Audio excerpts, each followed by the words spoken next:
Hello aspirants, आज हम पढ़ेंगे 16 जुलाई 2024 के करंट अफेयर्स। आज की फर्स्ट न्यूज़ है that UN climate fund board, ये एक बोर्ड है, एक ऑर्गेनाइजेशन है जिसकी फॉर्मेशन 2022 में हुई थी। और ये फंड मतलब इसको the loss and damage fund भी कहते हैं, बाकी यूनाइटेड नेशंस के द्वारा बनाया गया एक फंड है, ठीक है, क्लाइमेट फंड बोर्ड। तो ये फंड की फॉर्मेशन हुई थी ताकि ऐसी कंट्रीज जो वीक हैं और जहाँ पे नेचुरल डिजास्टर्स आई हैं, नहीं वो कोप अप कर सकता, अपना खर्चा नहीं उठा सकता, लोगों के लिए रिलीफ फैसिलिटीज़ नहीं प्रोवाइड करवा सकता, वहाँ पे ये फंड बोर्ड हेल्प करता है। ठीक है, तो हम किस बोर्ड की बात कर रहे हैं ये आपको समझ में आ गया होगा। अब आपकी न्यूज़ ये है कि ये जो यूएन क्लाइमेट फंड बोर्ड है, इसका होस्ट किसे चुना गया है? फिलीपींस को। और ये बहुत बड़ा स्टेप है towards helping people who have been hurt by climate change. जो क्लाइमेट चेंज या नेचुरल डिजास्टर सेम ही बात है ना। तो इसकी वजह से जो लोग अफेक्ट हुए हैं उनको हेल्प करने के लिए एक बड़ा स्टेप है। अब अगर हम बात करें फिलीपींस की, तो एडीबी जो कि एशियन डेवलपमेंट बैंक है, जिसकी फॉर्मेशन हम 1966 में पढ़ते हैं, जिसके हेडक्वार्टर्स हम मनीला फिलीपींस में पढ़ते हैं, है ना। तो फिलीपींस मनीला करके वो भी याद आता है, इसके हेडक्वार्टर्स भी वहाँ पे है ना। तो ऐसे करके आपको लिंक करके याद रखना है। फिलहाल फिलीपींस की बात कर रही है, एशिया कॉन्टिनेंट में ही लोकेटेड है ये कंट्री। मनीला फिलीपींस मतलब मनीला जो है वो कैपिटल है फिलीपींस की।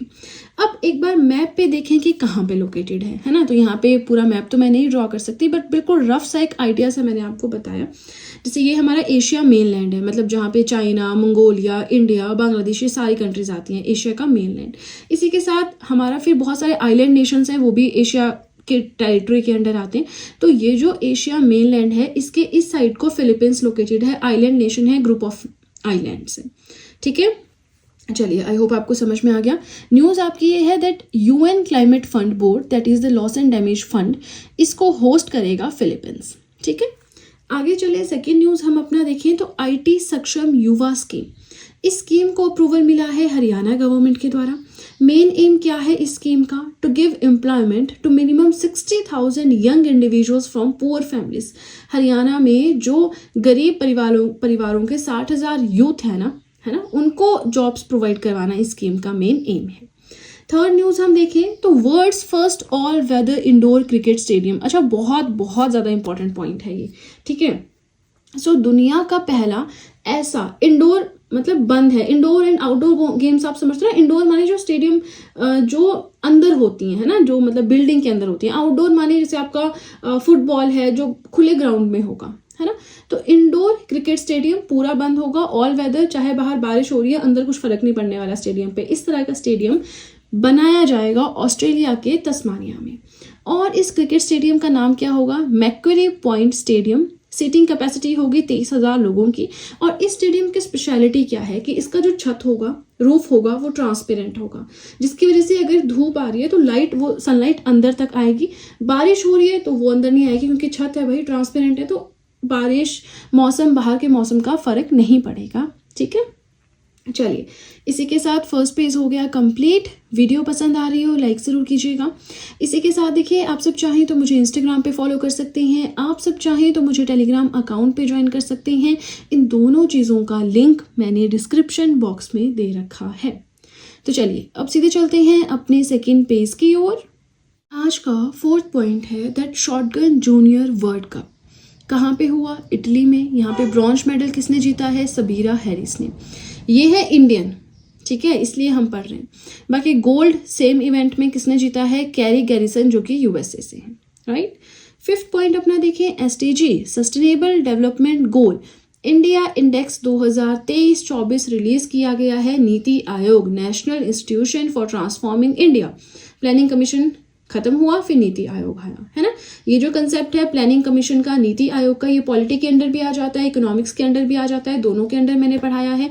तो पॉलिटी या इको जो भी आप देखना पसंद करें, प्लेलिस्ट वहां पे इस टॉपिक को देख सकते हैं। वेरी वेरी इंपॉर्टेंट पार्ट, है ना।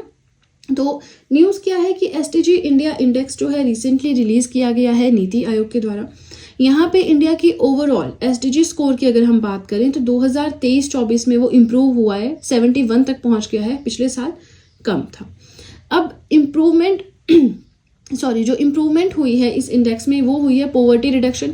एसडीजी क्या है? सस्टेनेबल डेवलपमेंट गोल, गरीबी हटाओ, क्लाइमेट के ऊपर, है ना, गोल्स हैं ये कुछ जो पूरे वर्ल्ड पे अचीव करना एक टारगेट है। तो अब इसमें प्रोग्रेस हुई है, जैसे हमने पॉवर्टी रिड्यूस करने में अच्छा काम किया है, इकोनॉमिक ग्रोथ के ऊपर काम किया है, क्लाइमेट एक्शन के लिए काम किया है, इसीलिए इंडिया का ओवरऑल एसडीजी स्कोर जो है वो 66 से 71 हुआ है। ठीक है, रैंकिंग नहीं आई है। अगर रैंकिंग 66 से 71 हुई है मतलब डिक्रीज हुई है। ये है स्कोर। एग्जाम में मार्क्स आते हैं, 100 में से नंबर आते हैं, अगर 66 मार्क्स है मतलब कम नंबर है, 71 मार्क्स है मतलब थोड़े ज्यादा नंबर है ना। तो वो चीज है यहाँ पे। रैंकिंग जो प्रोवाइड करवाते हैं वो थोड़ी सी अलग चीज हो जाती है। अब देखिए ये सारा डेटा है इस इंडेक्स का, जो कि बहुत ज्यादा जरूरी है। ठीक है, तो एज इट इज फटाफट से देखते हैं। टॉप परफॉर्मिंग स्टेट्स, ऐसे स्टेट्स जिन्होंने एसडीजी के जो गोल्स हैं, सस्टेनेबल डेवलपमेंट जो गोल्स हैं उनको अचीव करने के लिए अच्छा काम किया है, वो है यूके यानी उत्तराखंड एंड केरला। इनका स्कोर है 79। सेकंड पे आता है Tamil Nadu with score of 78। Worst performing states, ऐसे स्टेट्स जो कुछ खास कर नहीं पाई सस्टेनेबल डेवलपमेंट गोल्स अचीव करने के लिए। टॉप यानी टॉप माने नीचे से टॉप पे आती है Bihar 57 and then Jharkhand 62 with SDG score of 62 and then Nagaland with score of 63। Right, among UTs में सबसे अच्छा परफॉर्म किसने किया है? चंडीगढ़ ने। Fastest performing state, progressing state sorry, ऐसे स्टेट जो बहुत फास्टली प्रोग्रेस कर रही है, that is UP followed by Jharkhand, है ना। और ये जो एसडीजी इंडिया इंडेक्स है, इसने रैंकिंग जो है स्टेट्स एंड यूटीज को प्रोवाइड करवाई है बेस्ड अपॉन 113 इंडिकेटर्स। 113 इंडिकेटर्स को देखा, फिर ये स्कोरिंग प्रोवाइड करवाई है। ठीक है, चलिए आगे चलें। 6 पॉइंट अपना देखें। पाकिस्तान चलते हैं, है ना, अपने नेबरिंग नेशन में चलते हैं। पाकिस्तान में जो लाहौर हाई कोर्ट है, वहां पे पहली महिला चीफ जस्टिस बनी है। कौन बनी है? जस्टिस आलिया नीलम। अच्छा, हाई कोर्ट्स होते हैं इंडिया में स्टेट में, है ना, डिस्ट्रिक्ट में डिस्ट्रिक्ट कोर्ट, स्टेट्स में हाई कोर्ट, एंड पूरे देश में एक टॉप का court, that is the supreme court.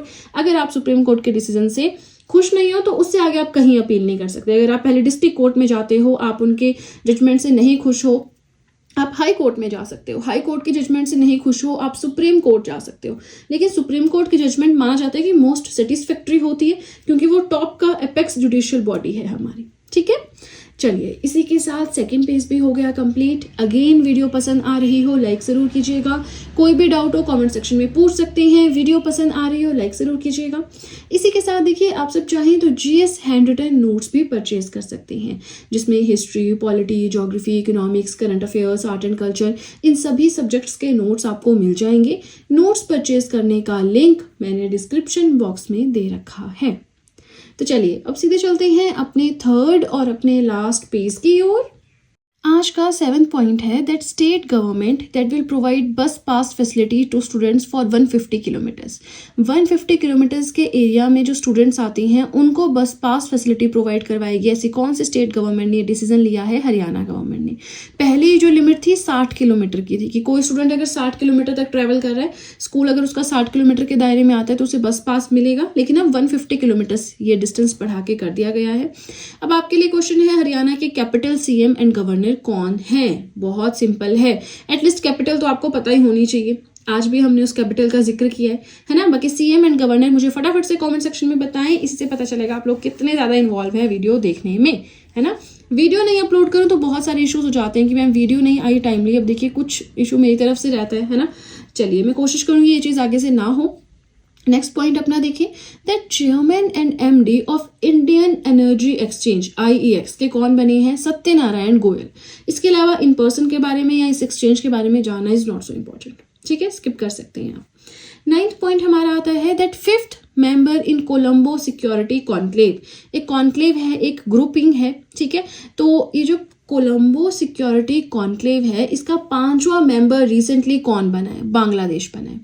Announcement की गई, कब की गई? 8th deputy national security adviser level meeting हुई, वर्चुअली यानी ऑनलाइन हुई, मॉरिशस ने हेल्ड की है, होस्ट रहा है। तो उस मीटिंग में ये चीज डिक्लेयर की गई कि 5वां मेंबर अब हमारा फुल टाइम मेंबर है बांग्लादेश। अच्छा, अगर 5th है बांग्लादेश तो बाकी की 4 कौन कौन से हैं? India, Mauritius, Maldives and Sri Lanka. Observer state कौन सी है? Seychelles, CSC। अच्छा, ये जो कोलंबो सिक्योरिटी कॉन्क्लेव है ना, मैरीटाइम सिक्योरिटी ग्रुपिंग है, मतलब मैरीटाइम यानी नेवल सिक्योरिटी, पानी, ओशन लेवल पे सिक्योरिटी प्रोवाइड करवाने वाली ग्रुपिंग है। ठीक है, चलिए अब आ गया हमारा आज का लास्ट पॉइंट एंड देन हमारी वीडियो हो जाएगी कंप्लीट। हैंस वॉन हेंटिक अवार्ड किसे दिया गया? के चौकलिंगन को दिया गया, जो कि रिनाउंड इंडियन प्रोफेसर है विक्टिमोलॉजी के। विक्टिमोलॉजी क्या है? चलिए उसके बारे में भी जानेंगे। लेकिन ये प्रोफेसर कहाँ पे हैं? आरवी यूनिवर्सिटी बेंगलुरु में विक्टिमोलॉजी के ये प्रोफेसर हैं। विक्टिमोलॉजी माने विक्टिम से रिलेटेड, है ना। चलिए इसके बारे में भी जानेंगे। फिलहाल ये जो हैंस वॉन हेंटिग अवार्ड है ये वर्ल्ड सोसाइटी ऑफ विक्टिमोलॉजी के द्वारा दिया गया।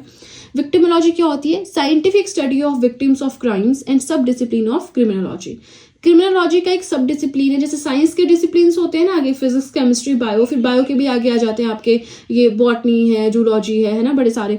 तो वैसे ही क्रिमिनोलॉजी का एक सब डिसिप्लिन है विक्टिमोलॉजी, जिसमें विक्टिम्स ऑफ क्राइम्स की हम स्टडी करते हैं। ठीक है, चलिए तो इसी के साथ हमारे आज के करंट अफेयर्स हो गए कंप्लीट। वीडियो पसंद आए तो लाइक ज़रूर कीजिएगा, चैनल को ज़रूर सब्सक्राइब करें, बेल आइकन को प्रेस करें सो दैट मैं जैसे ही कोई वीडियो अपलोड करूं सबसे पहले नोटिफिकेशन आपके पास पहुंचे। प्लस जो भी आपके फ्रेंड्स हैं जो भी गवर्नमेंट एग्जाम्स के लिए प्रिपेयर कर रहे हैं उनके साथ भी मेरे चैनल का लिंक ज़रूर शेयर करें so that in handwritten notes का उन्हें भी कुछ फ़ायदा हो सके। तो चलिए फ्रेंड्स, आज के लिए इतना ही। अब हम मिलेंगे नेक्स्ट वीडियो में। So that's it and see you soon.